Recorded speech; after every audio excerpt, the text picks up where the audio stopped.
Əvvəllər xəyala inanmırdın heç, İndi möcüzəmə olmusan şərik. Gəl mənim arzumdan birini sən seç, Bəlkə qismət olar biz görüşərik. Bəlkə qismət olar biz görüşərik. Ruhum ilahidən ilham alanda, hiss edəm saçının ətrini gülüm.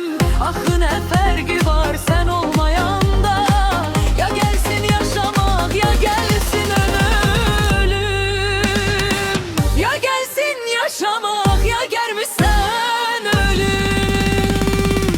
Axtarma xəyalım sənlə lələ, hər səhər şeh düşən göy çəməndədir. Daha istəmirəm ev bundan belə.